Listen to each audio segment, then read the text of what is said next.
посмотрим, что будет происходить. Будут они перемешиваться, эти слои, или не будут. Соленая вода, этиловый спирт и подсолнечное масло. За считанные секунды колба в салоне трамвая превращается в светофор. И это не фокус. На таком опыте школьникам объясняют свойства жидкостей. Наливаем туда вещество с другой плотностью. Это этиловый спирт. Как по-вашему, перемешаются у нас слои или нет? Почему нет?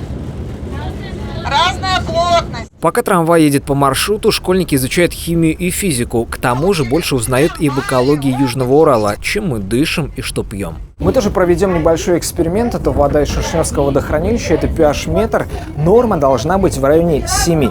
Но вот мы с вами видим, что больше 8, но экологи успокаивают, что после обработки на честных все будет хорошо. Такие экскурсии проводят для юных ученых, которые занимаются в Челябинском центре. Большинство уже выбрали себе профессию врачей или экологов. Понимаю процессы, например, из-за чего это могло бы произойти.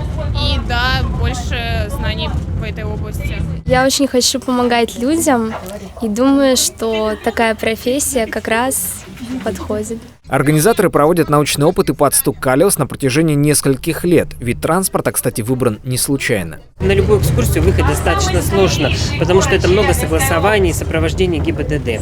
А с трамваем это получается чуть проще. Плюс это экологический вид транспорта, то есть это в тематику нам очень подходит. В дальнейшем педагоги и волонтеры хотят придумать новые варианты необычных уроков. Если получится, будут ставить опыты и на борту самолета. Дмитрий Бочко, Андрей Грищук, 31 канал.